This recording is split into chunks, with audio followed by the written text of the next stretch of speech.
noite, irmãos. Bom estarmos mais uma vez aqui. Nesses 4 cultos desse domingo, nós temos falado sobre a providência de Deus e sobre a consolação que é ter essa providência em nossas vidas.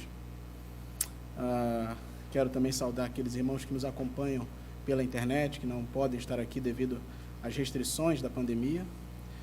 Saudar também aos irmãos que nos estão nos visitando, é uma alegria tê-los aqui, que os irmãos se sintam bem acolhidos e bem-vindos em nosso meio. Abram suas Bíblias, irmãos, em Atos dos Apóstolos, capítulo 27. Nós vamos acompanhar do verso 12 ao 43.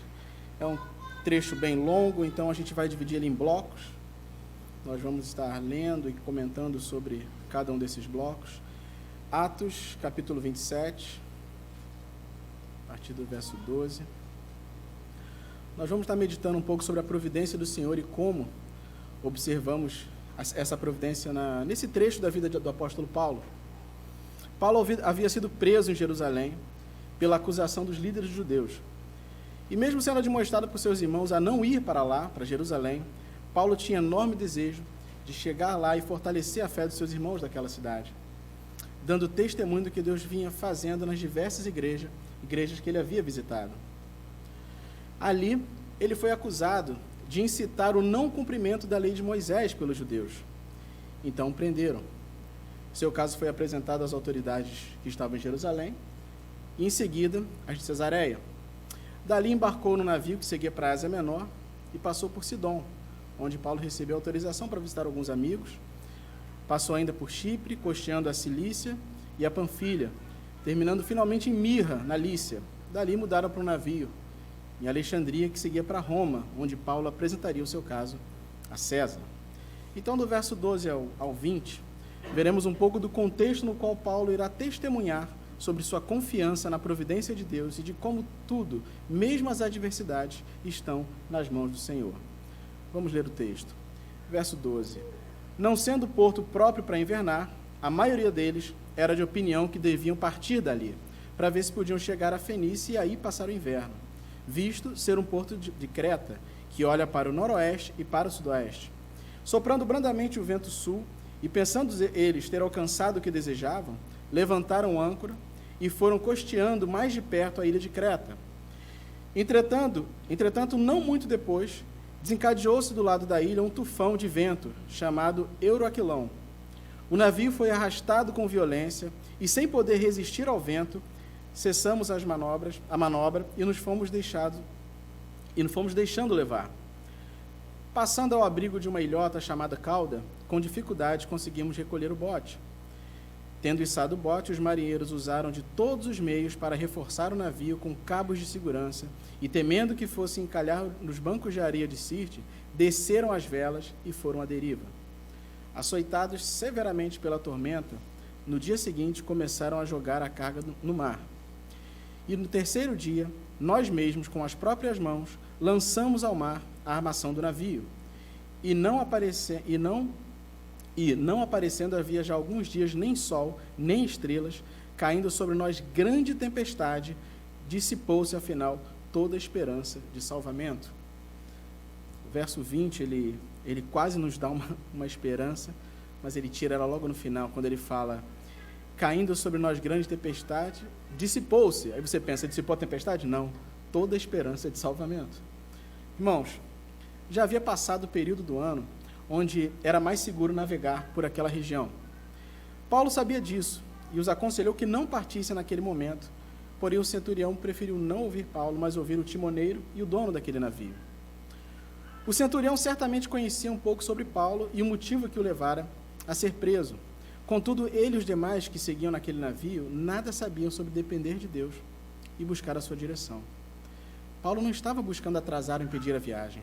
Era desejo de Paulo chegar a Roma e poder dar testemunho de Cristo na capital daquele império.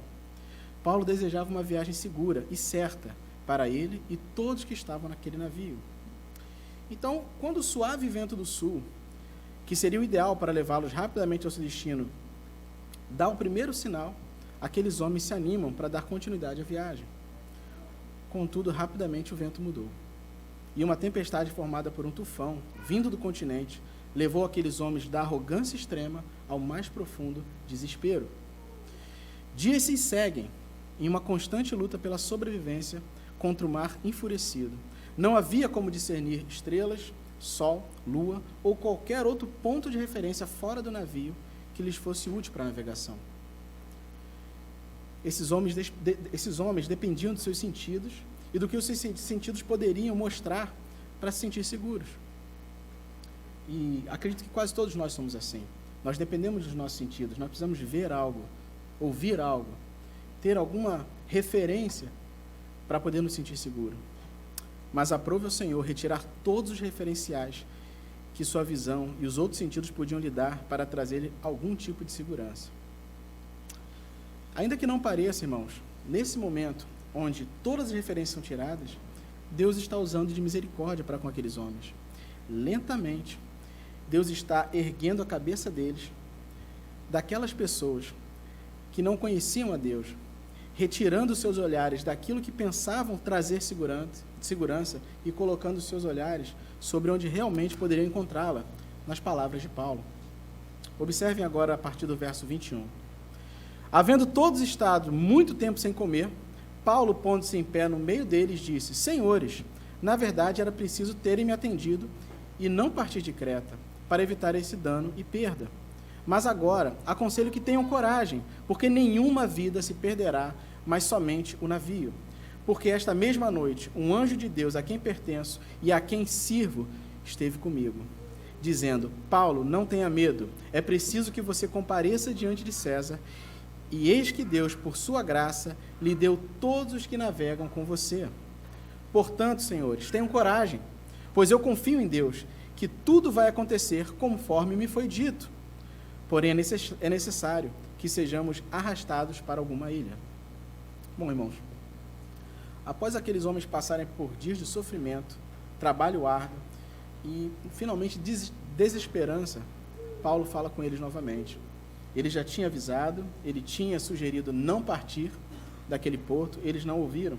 E foi necessário passar vários dias sofrendo, lutando contra aquela tempestade, para que suas forças fossem sendo minadas, para que eles pudessem abandonar os meios que eles conheciam para resolver os seus problemas. Então, Paulo percebe: agora é o momento, agora eles vão me ouvir. Ele já sabia que ele estava ali para trazer consolação e refrigério aos que ali estavam. Sabia que se ele permanecia como apóstolo de Cristo, mesmo preso, e que se haviam ali homens despedaçados e sem esperança, havia ali um ministério. Ali ele começa a estabelecer uma relação nova com aquelas pessoas que haviam desprezado o seu conselho anteriormente. Vocês deveriam ter me escutado, mas não fizeram. Mas agora vocês têm outra chance de me ouvir. A teimosia daqueles homens lhes custou algo. Dias e noites de terror e apreensão, desgaste físico, emocional, e outras perdas ainda aconteceriam. Outros bens serão jogados ao mar, o próprio barco não é garantia, mas Paulo ainda tem uma mensagem de esperança. O Senhor, de forma muito misericordiosa, revela a tais homens, através de Paulo, e sua conversa com o anjo de Deus, que todos poderão ser salvos. E mais do que isso, revela a eles que suas vidas estão sendo preservadas por causa de Paulo e o intento de Deus de levá-lo até César. Observe o final desse texto que nós lemos: porém é necessário que sejamos arrastados para alguma ilha. Paulo faz uma observação clara do que tem que acontecer.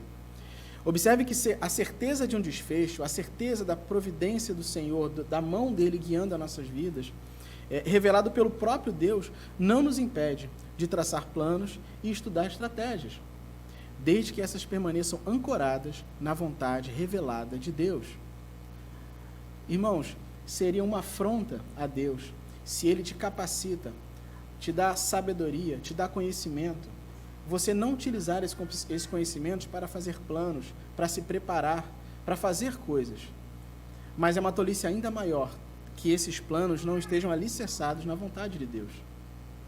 Então, aqui a gente percebe claramente, Deus espera que aqueles homens ouçam Paulo, e ouvindo Paulo, estão ouvindo a vontade de Deus, e a partir daí façam as suas ações para se salvar, mas de acordo com aquilo que Deus quer. Na verdade, a bênção do Senhor estará sempre sobre aqueles que assim fazem. Observem também, irmãos, que não é difícil traçar um paralelo aqui com outro servo de Deus, que séculos antes esteve em uma tempestade dentro de um barco, cercado de incrédulos, que também estavam aterrorizados com as ondas e temiam por suas vidas. Vocês sabem de que eu estou falando, não sabem? Quem eu estou falando? Exatamente, Jonas. Vamos fingir que foi bem alto, assim, Jonas, o pessoal, né, que está ouvindo, assim, Jonas. A gente fala super alto, Jonas. Exatamente. Contudo, ao lembrar de Jonas e sua jornada, as semelhanças com Paulo param por aí.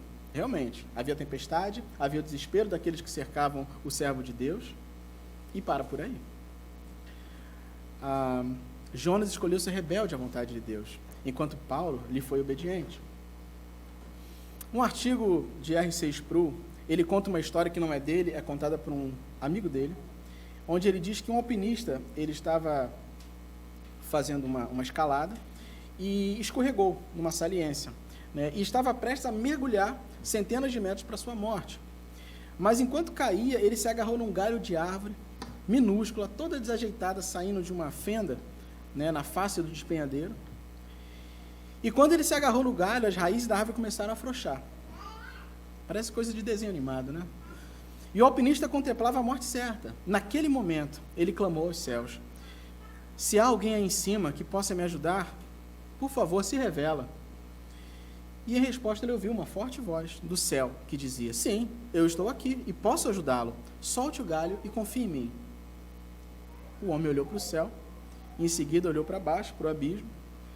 Por fim levantou sua voz novamente e disse: há mais alguém aí que possa me ajudar? Assim foi Jonas, diante do chamado de Deus. Deus tinha um chamado claro para que Jonas fosse até Nínive pregar arrependimento e fé para aquele povo. Mas ele acreditava ter uma ideia melhor. Ele não queria confiar em Deus e fazer a vontade dele. Irmãos, vemos em Jonas que o pecado de um crente pode se tornar a causa da desgraça não só dele, mas de todos que cercam naquele seu mau intento. Nós, quando lembramos da história dele, vemos que todas aquelas pessoas que estavam cercando Jonas não conheciam o Deus Altíssimo. Ele era o crente, ele era o servo de Deus, mas por causa do pecado dele, por causa da incredulidade de Jonas, muitas pessoas ali ao seu redor estariam sofrendo e poderiam até padecer e morrer por causa dele.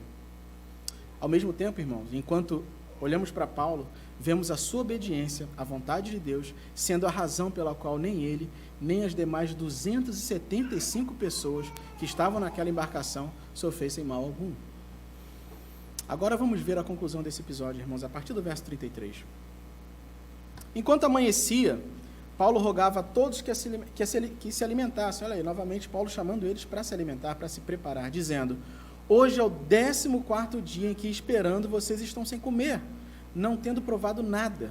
Por isso peço que comam alguma coisa, pois disto depende a sobrevivência de vocês, porque nenhum de vocês perderá nem mesmo um fio de cabelo. Tendo dito isso, pegando um pão, deu graças a Deus na presença de todos, e depois de o partir, começou a comer. Todos ficaram mais animados e se puseram também a comer. Estávamos no navio 276 pessoas ao todo. Refeitos com a comida, aliviaram o navio jogando trigo no mar. Quando amanheceu, não reconheceram a terra, mas avistaram uma enseada, onde havia uma praia. Então consultaram entre si se não podiam encalhar ali o navio. Cortando os cabos das âncoras, deixaram que ficassem no mar. Soltaram também as amarras do leme. E, alcançando a vela da proa ao vento, dirigiram-se para a praia. Dando, porém, num lugar onde duas correntes se encontravam, encalharam ali o navio. A proa encravou-se e ficou imóvel, mas a polpa se despedaçava pela violência das ondas. O parecer dos soldados era que os presos deviam ser mortos, para que nenhum deles fugisse nadando. Mas o centurião, querendo salvar Paulo, impediu-os de fazer isso. Ordenou que os que soubessem nadar fossem os primeiros a lançar-se ao mar e alcançar a terra. Quanto aos demais, que se salvassem uns em tábuas e outros em destroços do navio, e foi assim que todos se salvaram em terra.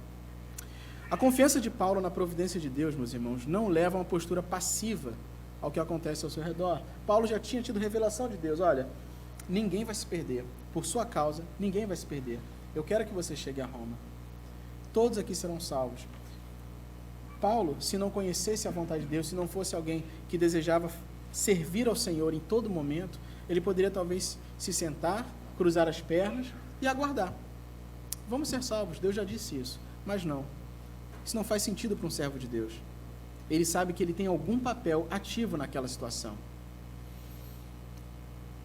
Nem lhe faz... a confiança dele também não lhe faz esquecer das questões práticas que precisavam ser observadas. Porque, mais uma vez, Paulo chega àqueles homens e fala: vocês estão há 14 dias sem comer, vocês precisam se alimentar. E ele, a mais, ele ainda entrelaça agora, de certa forma, a promessa de que Deus preservaria aquelas pessoas com a necessidade que eles tinham deles se prepararem, deles se alimentarem. Ele fala: depende disso a salvação de vocês, que vocês estejam prontos, que vocês estejam fortes, alimentados. Pessoas que não comiam por 2 semanas seriam lançadas ao mar por fortes ondas e sabiam que tinham que nadar firme. Veja, irmãos, que sem momento algum negar o que afirmou antes sobre a sobrevivência de todos, o Espírito Santo, através de Paulo, entrelaça graciosamente a responsabilidade humana com a soberania de Deus.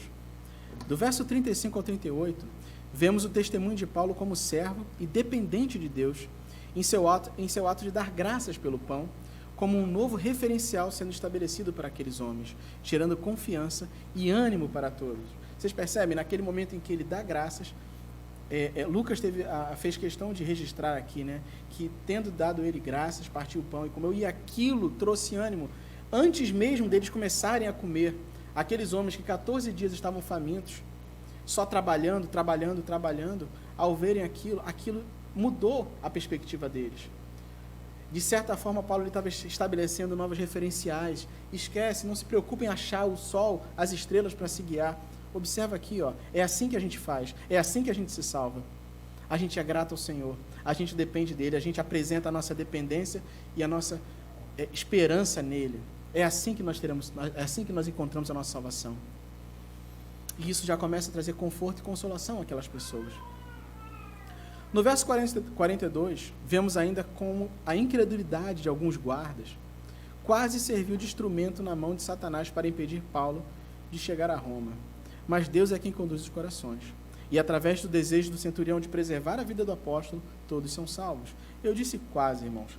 Quase porque quase, quando se fala em relação a Deus, esse quase é infinito, né? Certamente, Satanás não teria como fazer com que aqueles guardas matassem nem sequer um daqueles prisioneiros, porque Deus já tinha decretado, na sua santa providência, que nenhum deles se perderia. É possível que ao final desse relato, irmãos, nós sejamos levados a pensar que Paulo em nenhum momento se atemorizou. Nós vamos olhando esse texto, né, e parece que ele, né, talvez tenha se sentido desgastado, mas não parece atemorizado. Mas a verdade é que o texto não diz isso. Ele não nos permite dizer isso. Paulo era homem, como todos nós. A certeza da providência de Deus, meus irmãos, em nossas vidas não é um salvo-conduto que nos livra de momentos de angústia, medo ou mesmo do sofrimento. Nós passaremos sim por medos e angústias, mas temos o nosso Senhor todo o tempo ao nosso lado. Essa é a promessa do nosso Deus. Jesus é a nossa paz e o nosso refúgio. Além disso, Ele mesmo nos ensina, lá no Getsêmani, que é legítimo um servo se perceber angustiado, mesmo estando no centro da vontade do seu Senhor. Ali no Getsêmani, Cristo, Ele se sente totalmente angustiado. Ele pede auxílio aos seus discípulos: orem comigo, vigiem comigo. Ele é consolado por um anjo. Ele chega a falar ao seu Pai: se possível, afasta de mim esse cálice. Jesus ali, irmãos, estabelece mais um referencial para a gente. Você não tem que ter vergonha de sentir medo. Você não tem que ter vergonha ou se achar um crente fraco por se sentir assustado diante de momentos muito difíceis. Mas Cristo também estabelece uma outra coisa. A partir do momento em que Deus coloca bem claro que não pode se afastar daquele cálice, que ele deverá beber aquele cálice, Jesus é consolado. Jesus é firmado e ele vai caminhando confiadamente até a cruz para realizar a vontade do seu Pai. Irmãos, ele também nos mostrou que mesmo sob forte angústia, a certeza de cumprir a vontade do Pai é suficiente como consolo. É a força que precisamos para seguir em frente. Vamos fazer algumas aplicações aqui. Irmão, que privilégio é poder não depender apenas daquilo que podemos ver, mas ter nossos alicerces construídos pelo Espírito Santo através da aplicação da palavra em nossas vidas. Irmãos, dediquem-se a conhecer a vontade do Senhor. Construa esses pilares nas suas vidas, para que seu coração esteja firmado na paz que excede todo entendimento. Se nós tentarmos olhar para as condições da nossa vida, para as situações de nossa vida, usando as mesmas lentes que esse mundo usa, que aqueles que não têm a esperança de Jesus ao seu lado, irmãos, nós vamos sucumbir na tempestade também. Nós não teremos referencial algum. Graças ao nosso Senhor Jesus Cristo, nós temos referenciais claros, bem definidos. Nós temos esperança. Uma outra aplicação, irmãos, assim como nossos pecados jamais terão apenas consequências pessoais e individuais, mas eles irão gerar sofrimento aos que nos cercam, assim também a nossa obediência à vontade de Deus, mesmo em meio ao sofrimento e à injustiça, será usada pela providência divina para trazer bênção na vida dos que nos cercam também. Jonas mostrou isso no seu pecado, que poderia parecer um pecado encoberto. Ele decidiu no seu íntimo não seguir a vontade do Senhor, não pregar em Nínive. E no seu íntimo ele decidiu, pegarei um navio. E sozinho ele pegou aquele navio. Outras pessoas estavam ali e todas elas sofreriam pelo pecado de Jonas. Não pense, irmão, que qualquer pecado seu é individual. Ele pode ser o seu pecado, mas as consequências não serão só suas. Afetarão sua família, afetarão sua igreja, afetarão aquelas pessoas que estão ao seu redor e que talvez nem lhe conheçam. Ainda assim, irmãos, né, e da mesma forma, quando você segue a Deus, quando você decide obedecer à vontade do Senhor, a tua obediência resplandecerá e transbordará em bênção para todos aqueles que estão ao seu redor. A luz do Senhor brilhará na sua vida e trará luz e clareza e referencial àqueles que o cercam. Toda atitude do cristão que reflita sua devoção e submissão à vontade de Deus pode ser um instrumento da providência de Deus para iluminar e dar um referencial ao que estão nas trevas. Meu irmão, mesmo naquelas atividades mais corriqueiras, mesmo não dar graças ao alimento antes de comer. Por isso eu digo, irmãos, viva a sua fé de forma contínua e com intencionalidade, irmãos. Seja intencional na tua vida. E assim, nesse mundo obscuro e obscurecido pelo pecado, a luz de Cristo brilhará na tua vida e atingirá muitas pessoas, trazendo salvação. Todos os meios, irmãos, todos os meios que existem pertencem ao Senhor de todos os fins. O Senhor é o Senhor de todos os fins e a Ele pertencem todos os meios. Nosso Deus é o Rei soberano de toda a história humana e coube a Ele escrever cada linha e cada ponto dessa narrativa. Que com toda a confiança, nossos corações e nossas atitudes reflitam sempre essa verdade e que nossa visão seja moldada e ajustada para cada vez mais, irmãos, enxergarmos a beleza da providência em nossas vidas. Eu termino essa mensagem com um trecho de uma música que eu não sei o autor, mas eu gosto muito dela. Ela diz assim: passa o tempo, passam as horas, bem mais bela fica a história.